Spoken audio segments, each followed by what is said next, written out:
All right, just wanted to make sure that that was set correctly. Theme song goes online in real quick here.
She said it will never go away.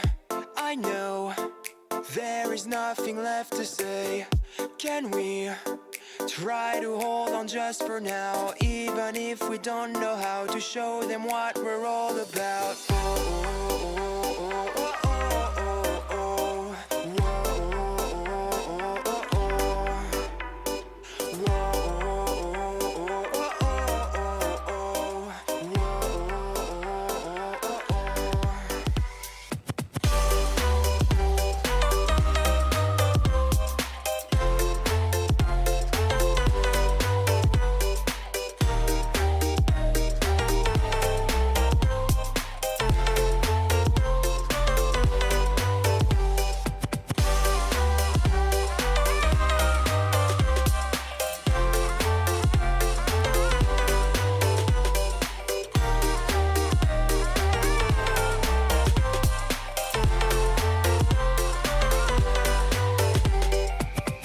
They said they won't let us go ahead.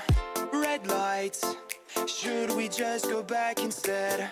Can we try to hold on just for now, even if we don't know how to show them what we're all about?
Bloody hell, yeah, I just had to take a fucking migraine pen, so I'm all kinds of scatterbrained. Let me try that again. Good evening, my name is Sue. I hate video games, which is why I'm streaming books now, I guess. How's everyone doing? Hope you've had a good day in one way or another. I have a migraine. I have here a bowl of some little Mary Callender's deal. It's called like fried chicken and mashed potato. The fried chicken is literally like little chicken nuggets. It's pathetic, but pretty tasty and only a couple bucks a bowl, so could do a lot worse, honestly. Tonight's book is The Caverns of Kalte. I also looked up when, because you remember I'd been wondering this last week. I was wondering when the video game where you are the hero takes place, and apparently it's during this initial Kai quintilage, 5 books. Colander pot pies are a staple? Fuck yeah. Oh, I should get some colander pot pies. But apparently it happens during this initial 5 books, which does not make any sense to me, because the lone wolf in that game is thoughtful and patient and wise and not scared of things that maybe he should be, which is very different to the lone wolf we've seen here thus far. Admittedly, part of that may have just been our choices, but you know, it's the book where you are the hero. So what the fuck else am I gonna do? Hi, Beekeeper. Hi, Willow. Good to see you both.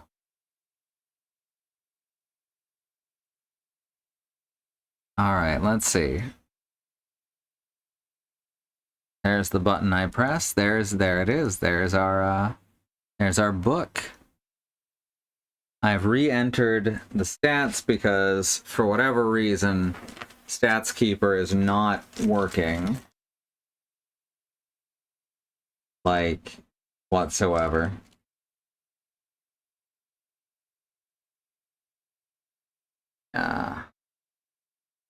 Grab this. In a moment. An in a moment kind of thing.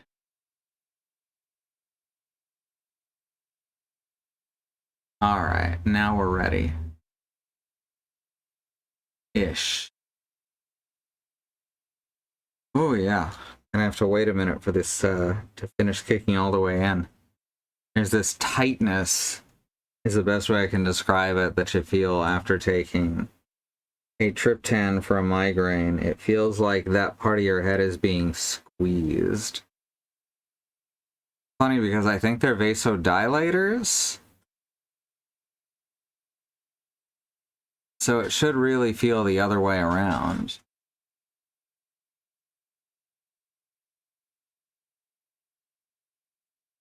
Right, yeah.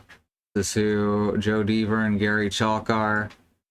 Let's go to the next page for Carolyn Sheldon. Acknowledgements, credits. The story so far. Last time on Lone Wolf, the stream where you are the hero. In the northern land of Sommerland, it had been the custom for many centuries to send the children of the warrior lords to the monastery of Kai. There they were taught the skills and disciplines of their noble fathers. You are Lone Wolf, and you are now the last of the warrior lords of Sommerland. 1 year ago, the ancient enemy of your people, the Dark Lords of Helgedad, suddenly invaded Sommerland and completely devastated the Kai Monastery. So we're a year in now. All of the Kai warriors were in attendance for the Feast of Feymarn, and all except you were massacred. Which means we've done like a 10-month... we've done like a 10-month time skip, which is wild. You fought your way to Holmgard, the capital of your country, where the king sent you upon a desperate quest for help. I guess this could also explain why he's so much wiser and more patient in that amount of time. Your mission was fraught with great danger, for Sommerland had been betrayed by one of its own magicians, Vonotar the Traitor. His agents sought to kill you at every opportunity, but your skill and strength defeated their evil aims. You returned to Holmgard as the head of a great fleet. The allies of Durinor had destroyed the Dark Lord armies that besieged your castle. Much of Sommerland was ruined by the war. The rich farmlands were laid waste and many towns were razed to the ground, but the Sommerlending are a tough people and were undaunted by the enormous task that lay ahead.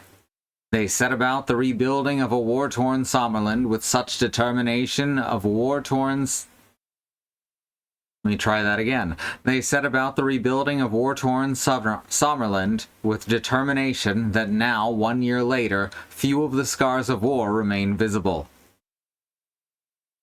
For the crucial part that you played in the victory, the king has bestowed upon you the rank and title of Frye Earl of Sommerland, a rare honor for one so young. The ruins of the Kai Monastery and much of the surrounding lands are now Fryeland under your protection. Work to rebuild the monastery was about to commence when disturbing news came from the... Hi, Bad Road. Welcome, Raiders. Work to rebuild the monastery was about to commence when disturbing news from the north prompted the king to summon you to the capital. Many merchants, returning from the Sommer trading expeditions to the Kalte, told of the fall of the Brumelmark, the leader of the ice barbarians. The description of the hunchbacked magician who had succeeded the fierce Brumelmark fits only one man, Vonotar the Traitor. That's why we couldn't catch him. He had to appear in the next book. After the defeat of the Dark Lords, Vonotar escaped from the frozen wastes of Kalte. He made his... to the frozen wastes, so that makes more sense. My reading is really bad tonight, I apologize. He made his way to the ice fortress of Ikaya, where through deception he tricked the cruel Brumelmark into adopting him as his magician. It was a mistake that was to cost the barbarian leader his fortress and his life. The news that Vonotar still lives spread like wildfire throughout Sommerland. Thousands of Sommerlending surrounded the capital and demanded that Vonotar be made to pay for his treachery. So great is the outcry that the king is obliged to promise that the evil traitor will be brought back to Holmgard and made to stand trial for his crimes. For you, Lone Wolf, the king's promise is the start of a quest that will pit you against a hated foe deep within the hostile Caverns of Kalte.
I say with no hesitation, and while I may be a little biased, I do believe that my sister is one of the most talented musicians in the world.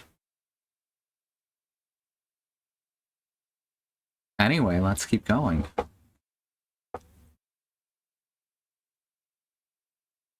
Alright, game rules. If you successfully completed any of your previous adventures, you will already have your combat skill, endurance, and Kai disciplines, which can now carry over with you to Book 3.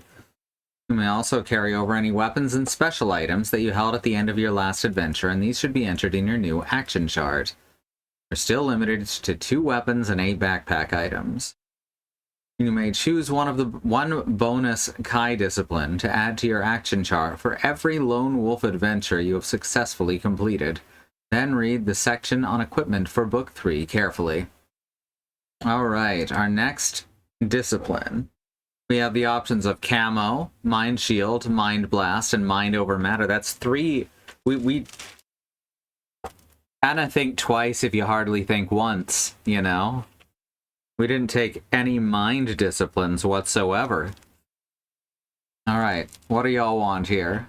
Should we keep going on that? Should we keep being Lone Himbo? Take Camouflage? I would definitely like to hear from the chat first and foremost.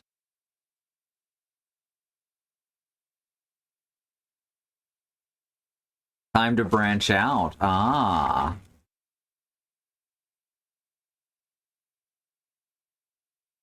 Alright, so you want to take one of the psychic disciplines then, eh? Bad Road says, I think either Mind Shield or Mind Over Matter. Mind Shield sounds good, says Beekeeper. Alright, that's 2 full votes. We'll go with it. Alright, now we go to section on equipment.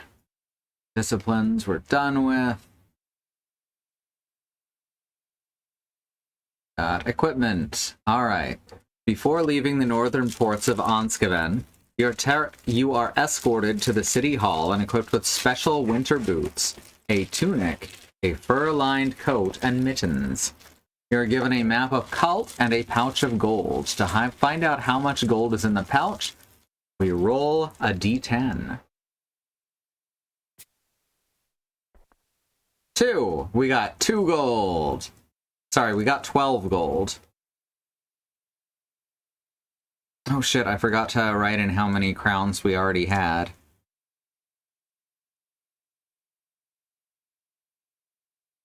I see none here, so we're going to assume we ended with 0.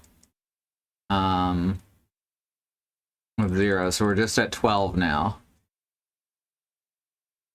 If you have successfully completed previous adventures, you may add that sum total. Before you set sail, you're given a choice. Okay, so for stuff that does not take up space, we've got winter boots, a tunic, fur-lined coat, cloak, and mittens. I'm gonna just assume that that can all be placed under. Have these under that take up space. I think fur blanket is actually supposed to go in the backpack.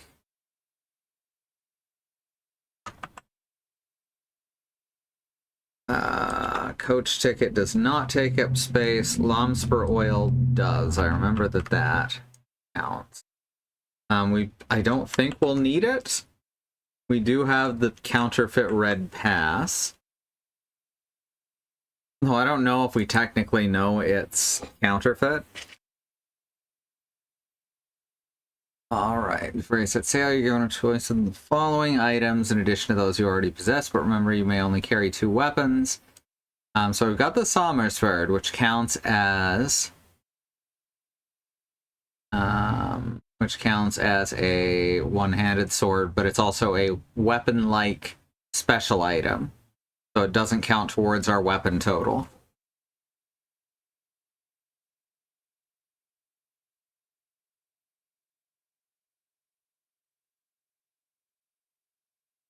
So let's take a regular sword at least.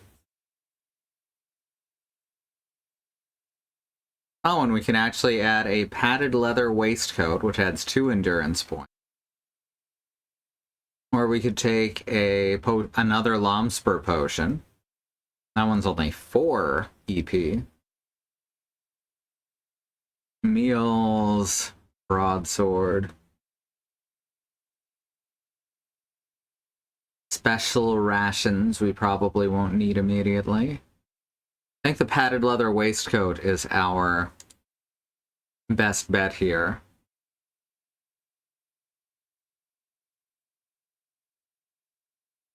Right, so put it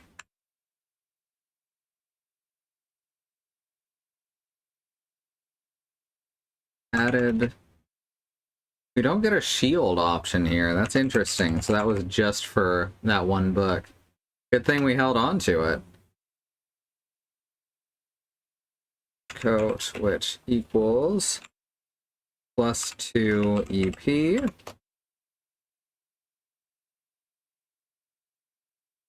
Go over here and increase the modifier to, oops, no, that's combat skill. +2, there we go.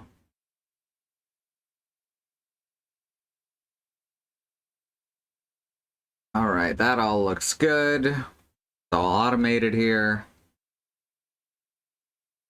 Levels of Kai training. We are now a Doan.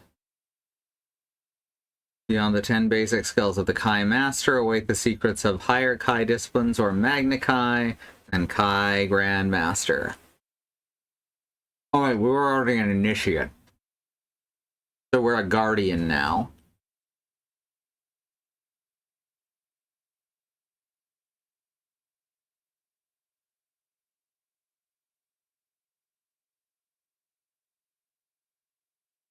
Alright. Your mission will be fraught with great danger, for Kalte is a bleak and hostile land, and your foe is a master of cunning. Use the map to help plot your course to the ice fortress of Ikaya.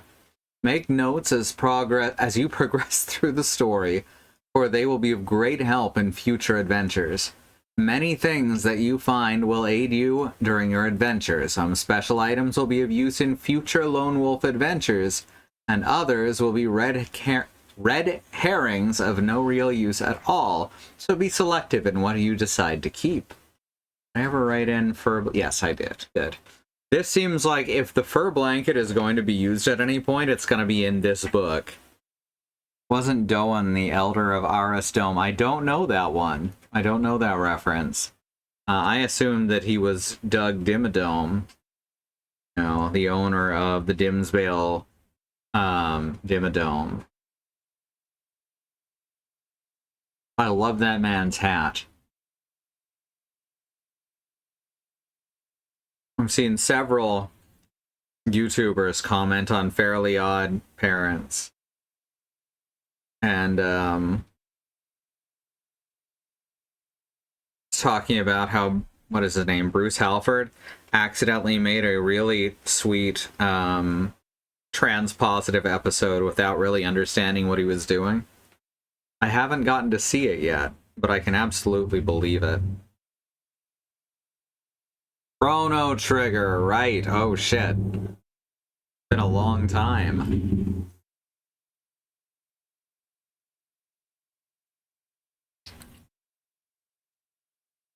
Okay, there are many routes to the ice fortress of Ikaya, but only one will enable you to capture Vonotar and return to Sommerland with a minimum of danger. A wise choice of Kai disciplines and a great deal of courage should enable any player to complete the mission, no matter how weak his initial combat skill or endurance point score. Successful completion of a previous Lone Wolf adventure is not essential for the success of this quest. Did Joe Deaver just misgender me? Ice cold, my man. The betrayal of your country can be avenged by bringing the traitor to justice. Even before you accepted the task of bringing Vonotar to justice, preparations were being made for your voyage to Kalte.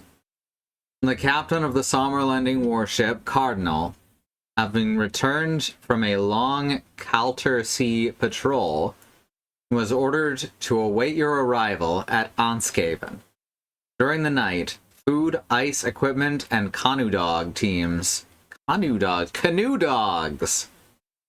were taken on board. The mission was highly secret. Only senior members of the crew were told the true nature of the voyage that lay ahead.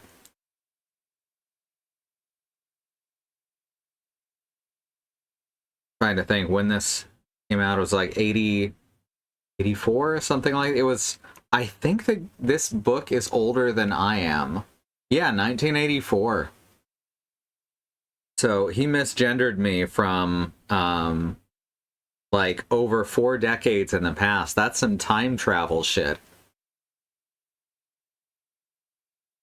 That is the true meaning of time travel, all right?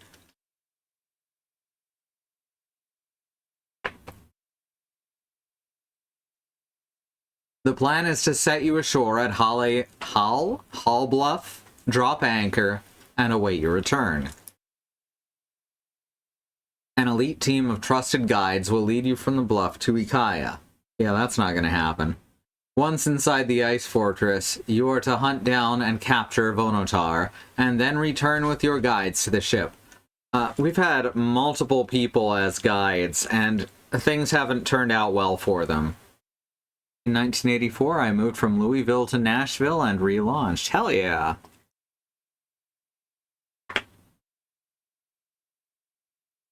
I was non-existent. Isn't that weird to think that there was a time when I didn't exist? I was meaning to say when you didn't exist, like the royal you. But you know what? Let's go with when I didn't exist. Specifically me. That road was 3. Aha, now I know your age. I think I already knew that, though.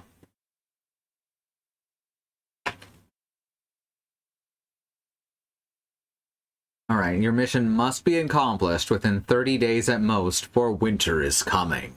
And no ship can withstand the grip of the Kalte pack ice. If you do not return in time, the captain will be forced to set sail without you. For 6 days, the Cardinal sails across the stormy Kalte Sea without running into a storm. But every day, the temperature steadily drops until a layer of ice covers the decks.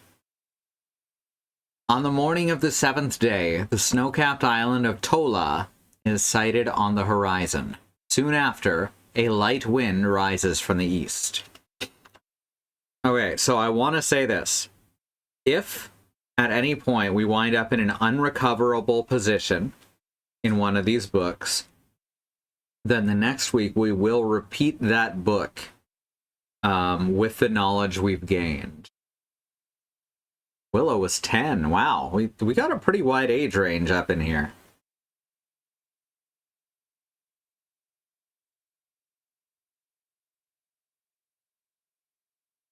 Okay, I finished my chicken and potato bowl. Now I just have this delicious coffee. There's not a lot of food and drink that all 4 of us can agree on.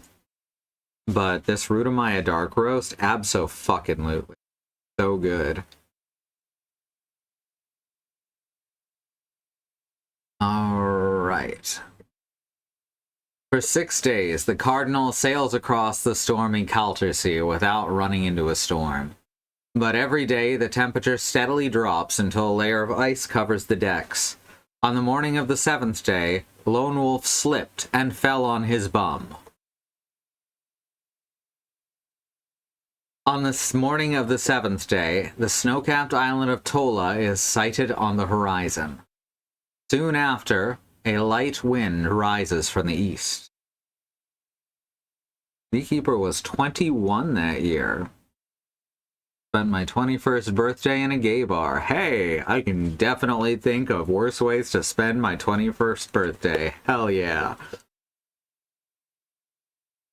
What did I do on my 21st birthday? I think I was in California. A lot of it runs together.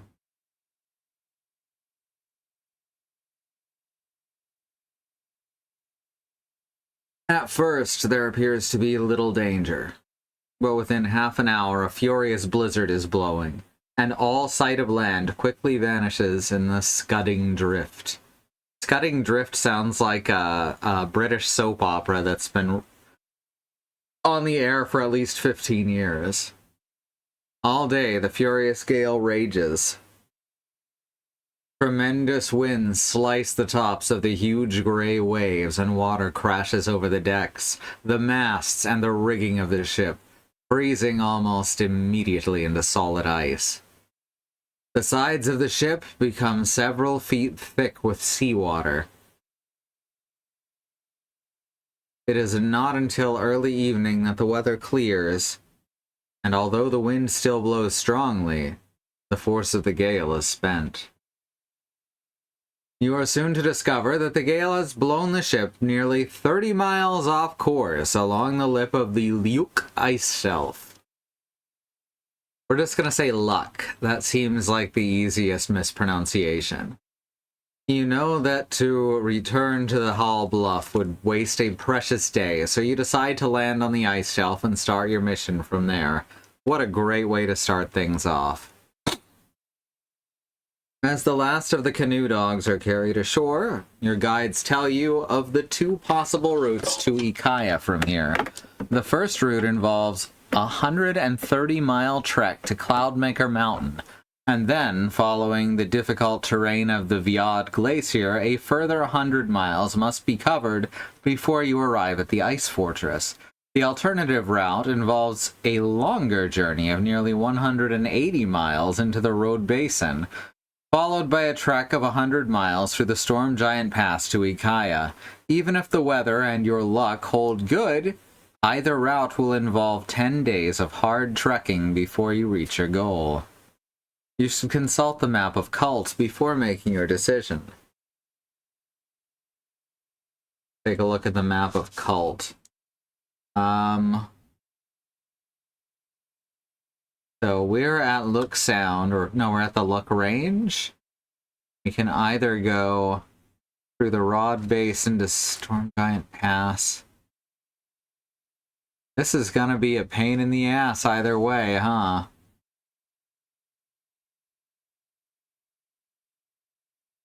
Alright. The shorter, more difficult glacier route, or the longer but easier Road Basin and Storm Giant Pass route. What do y'all think? Where is our lone wolf? Where is our lone wolf gonna go? The country's name is German for cold. It sure is. That's good stuff. Storm Giant Pass sounds like a bad idea. Well, surely there wouldn't be any storm giants in Storm Giant Pass, right? That's just too obvious. If I had a pass full of storm giants, I'd have called it something completely different to throw people off, like Fuzzy Bunny Pass. Viad Glacier or Road Basin is what it comes down to. Shorter or longer. Like the Cape of Good Hope, exactly. Cute Puppies Pass. See? You get it. You get it.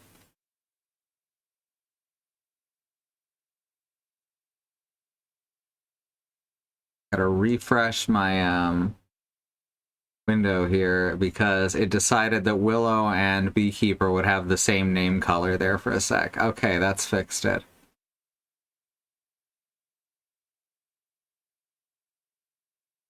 Is that where you get canoe dogs? Definitely. I have to find a link to the song Little Fuzzy Animals with Big Sharp Teeth. Alright, so anyone have any preference? I do like to go the dangerous routes, as you've seen in games I play.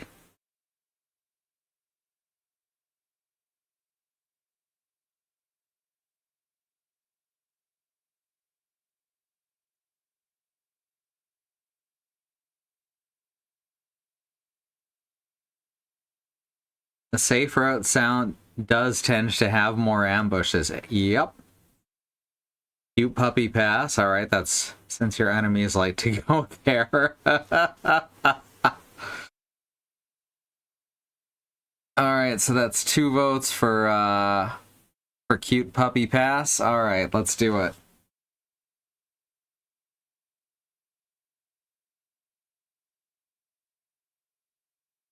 Storm Giant Pass might be one big fight instead of several smaller ones. That's very true. And I do like boss fights.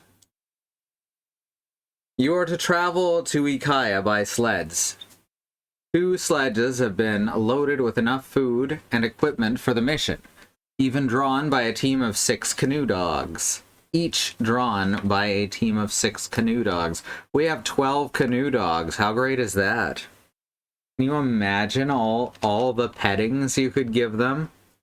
Hey Risby, do you want pettings? You could be a canoe dog.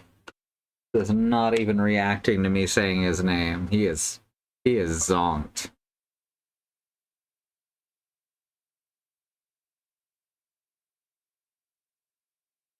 Alright, each drawn by a team of 6 canoe dogs. The sturdy breed is native to Kalte, and they make ideal sledge dogs. Their thick, tawny coats and powerful chests, as well as their renowned vigor and enthusiasm, make them well suited to the harsh work ahead. Your 3 guides, Irian, Feanor, and Dice, are all experienced trappers. You're skilled at survival. They are skilled at survival in this icy desert and have experienced many unseen dangers. Oh, now he's being grumpy. Once the dogs are in harness, you and Irian climb aboard your sledge and signal to the others to lead the way.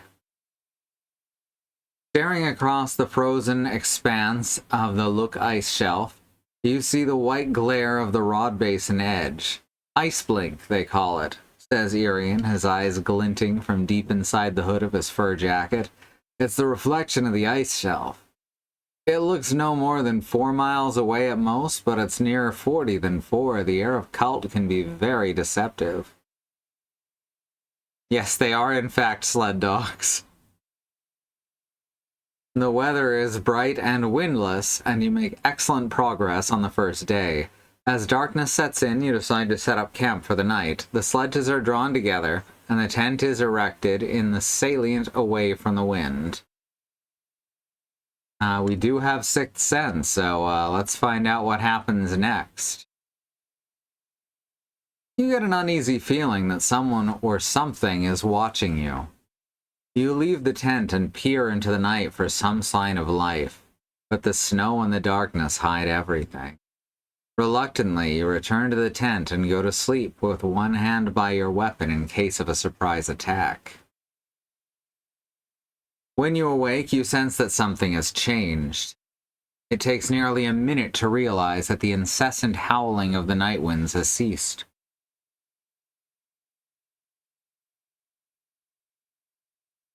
It's a beautiful morning, says Irian cheerfully, his head appearing through the tent flap. You quickly climb out of your sleeping furs and stare over the icy landscape. The Kalte air is fresh and clear. You see a strong mirage in the distance that seems to throw the land up much higher than it could possibly be. We should make it to the rock by nightfall, says Feanor as he busily pulls a reluctant canoe dog into its harness. Best to make camp there tonight. The shelter's good. This far from the sea, a blizzard can whip across the shelf from nowhere in a few minutes. I've known trappers to be blown for miles if they're careless or unlucky enough to be caught out on the shelf with no cover. That day, the canoe dogs pull strong and true, for the going is smooth across the ice shelf. By nightfall, you've reached the rock, and you smell what it's cooking. A splinter of granite that is thrust through the ice shelf. Its curious shape reminds you of the King's Citadel in Holmgard. You make camp in the leeward side of the rock to avoid the worst of the night winds. Ooh, look at that. We got a dice roll.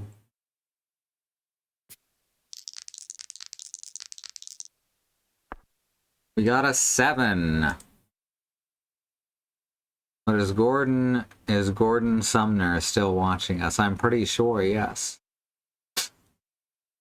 The next day is bitterly cold. A strong wind from the west blows relentlessly as you steer your sledge towards the Rod Basin.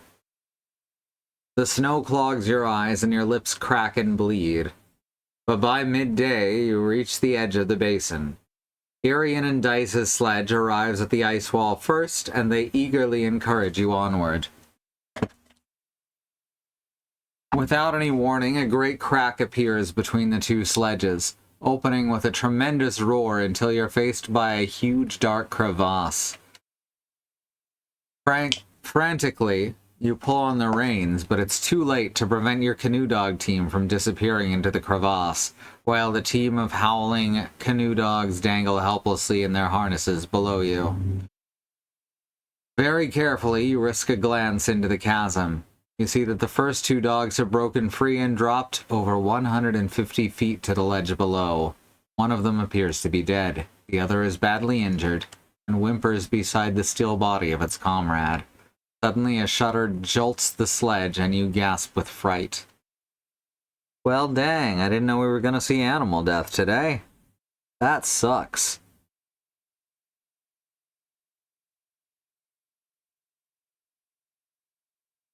Alright.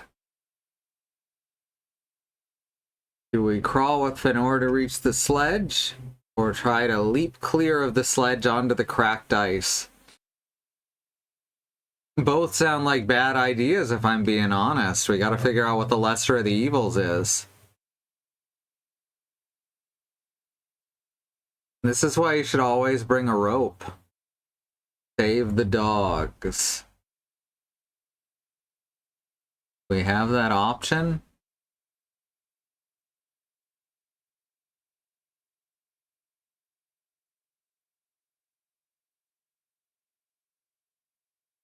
I guess crawl.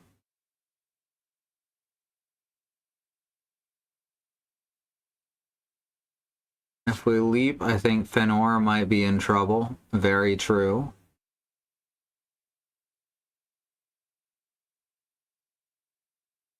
Alright, let's try and crawl. See what we can do.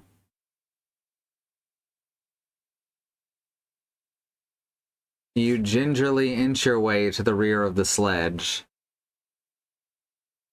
But you hear the cracking of ice as the crevasse opens wider and wider. Jump! Shouts Fenor as the sledge topples into the widening void. You steady yourself to try and leap to the safety of your left, but your left foot becomes entangled in the ropes and equipment. We had rope! And now it's betrayed us. I'll never trust rope again. You steady yourself to try to leap to safety, but your left foot becomes entangled in the ropes and equipment. We do possess the Somersford. We do not have mind over matter. Somersford it is. You unsheath the golden sword and sever the ropes with one blow. That's wild that you can technically play the rest of the series without the Somersford. Your foot is free and you leap from the sledge barely seconds before it disappears into the crevasse. Quickly, Fenor runs to your side and pulls you away from the crumbling edge. You've lost your canoe dogs, your sledge, and your provisions, but not your life. You both jump the widening gap and join the others. Despite the loss of equipment, your guides agree to continue the mission, even though they know the hardships will now be far greater. In the distance, you can see a narrow passage at the edge of the ice shelf where it joins the Rod Basin. By nightfall, you've reached the shelter of this narrow pass and decide to set up camp. You make a check of the remaining food stores and realize that rations will have to be cut by half if you're all to reach Ikaya. You lose one endurance point due to the small evening meal, and then immediately regain it.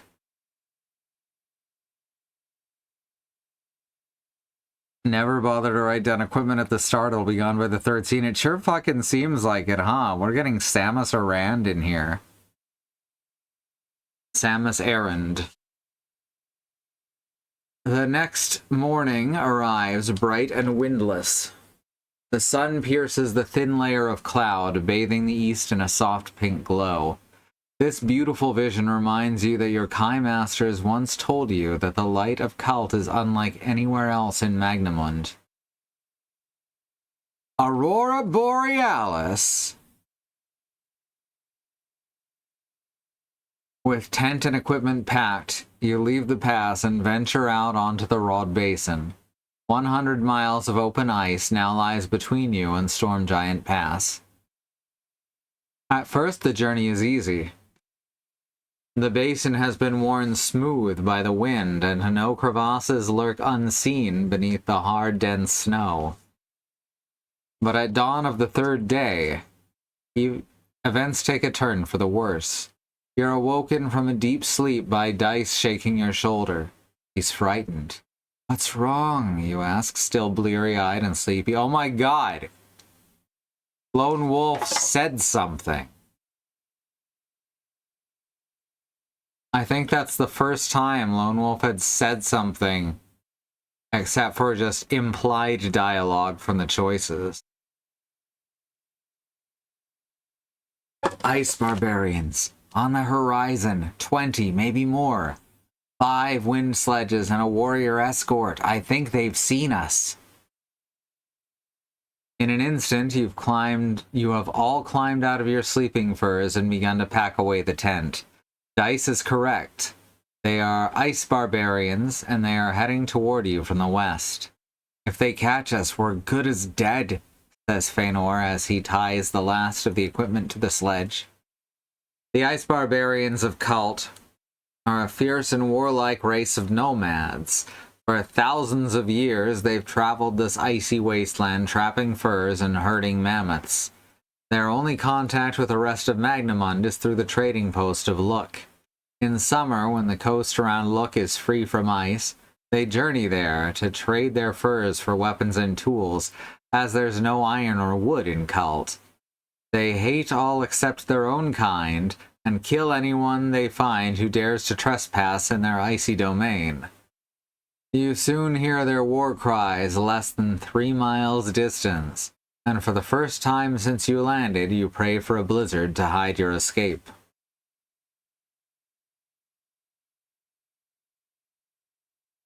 You've covered less than a mile when the first of the Ice Barbarian scouts appear to the north on skis. At first, there are only 2 of the fearsome warriors, but they're soon joined by 3 others. They're large, muscular, and bedecked with furs. Some of them wear bone armor. Now, is that armor made of bones? Or is that armor for your bone? That's the real question. Despite their size, they glide across the snow with an almost feline grace and speed. Each of them has a pole attached to his back from which a small flag flutters. Oh god, they're British. Probably made of bones, since they can't make armor out of metal or wood. That's true. You'd think they'd have figured out ice armor, you know, armor made of ice. That'd be pretty cool. Suddenly, a bone-tipped arrow whistles past your knee and embeds itself in the sledge. We almost took an arrow to the knee. An ice barbarian scout skis past to your right. He's less than 10 yards away, and you can see his slanted eyes and sharp cheek. Did we really? I know this is the 80s, but Jesus Christ. Jesus fucking Christ. Alright, well, we knew. We knew this, that we would not be avoiding all this for the whole series. You suddenly realize that what you had mistaken for muscle and fur is in fact an ice barbarian child. Each scout is carrying a large backpack containing a small child. These children are armed with small bone bows and fire a constant stream of arrows as their fathers ski nearer and nearer. Oh my god.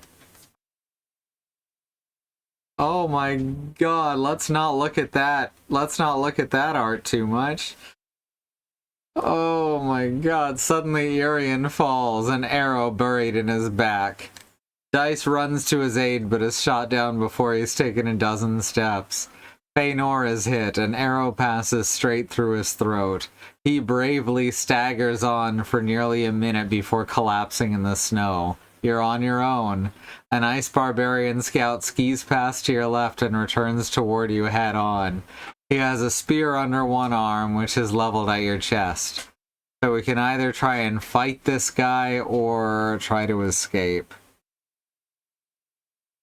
Is this a dwarf fortress? Well, the baby was the baby born worshipping unknown gods, which is absolutely the best patch note I've ever seen in anything.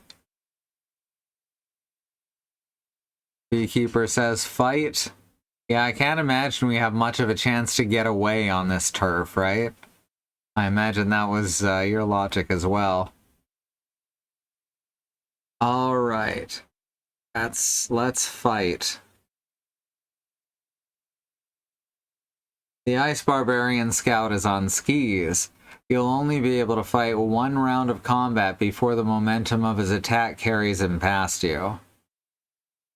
20, 28.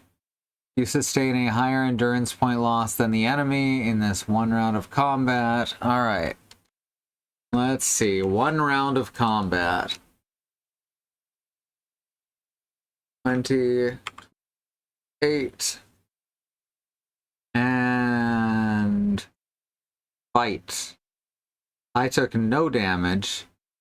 He took 18 damage. Can't run from all these baby archers. Did a thing in Earth Dawn with an Obsidian elementalist who carried 4 windling archers in a basket, but they flew out and swerved the enemy while he fired spells. That's kind of awesome. Alright, the Ice Barbarian lost more endurance.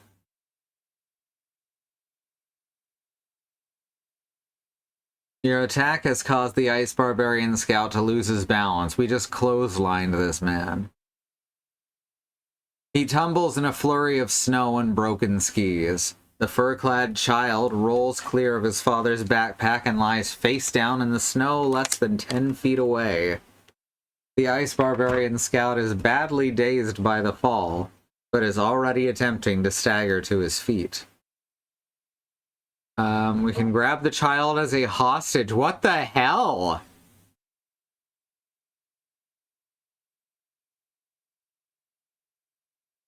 I am flabbergasted right now.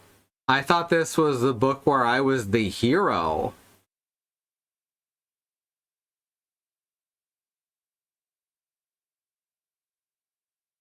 Alright, so do we try and finish him off? Or do we take his child as a hostage?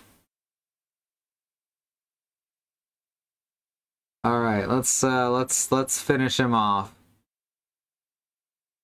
The Ice Barbarian is on his knees when you enter combat. He cannot react to your attack during the first 2 rounds.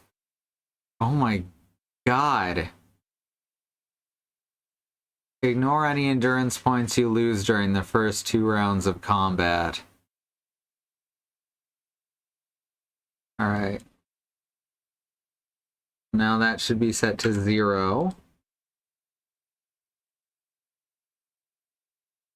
Gonna go put away the dinner leftovers. Yeah, good on ya. I'm hoping that this isn't the whole thing. I'm beginning to regret. Alright. So now he's at... Says that he's at 28, which I assume... You know, let's just set him back up to 28. 1, 2. Enemy killed. Hooray! I feel like such a hero here. This got pretty fucked pretty fast.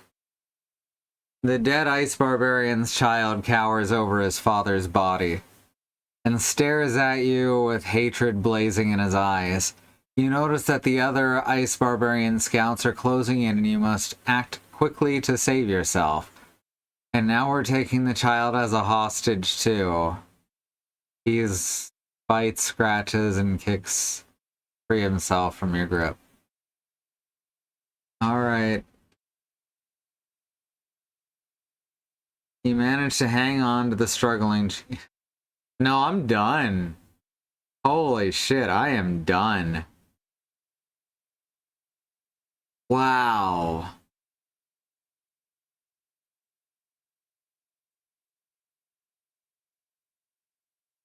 Wow.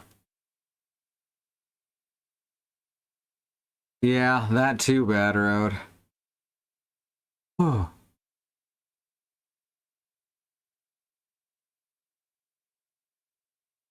Now, let's just let nostalgia be nostalgia, right? Ooh. That's rough. Well, surely there's something else. Surely there's something else we can do. I don't know, actually. That's gonna take the wind out of my sails.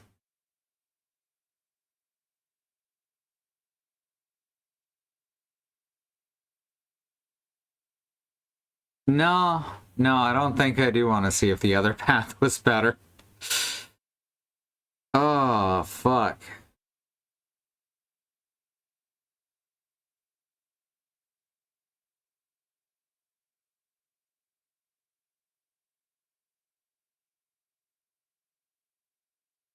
You know, it was some light,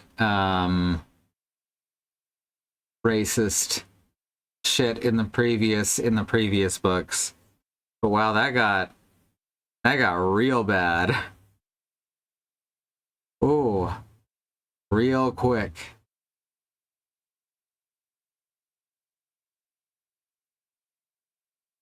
Huh. Yeah, I think I'm just gonna call this one. Sorry about that, everyone. Sometimes we just gotta let nostalgia be nostalgia. Thank you all for coming. To counteract at least some of what we've seen today, I'm gonna remind you that there is still a civil rights movement happening around the country and the wider world. Black Americans, people of color, are fighting for things that should never have to be fought for, like equal rights, equal treatment under the law, and not be attacked, terrorized, and even murdered by the police. Listed here are some ways that you can help.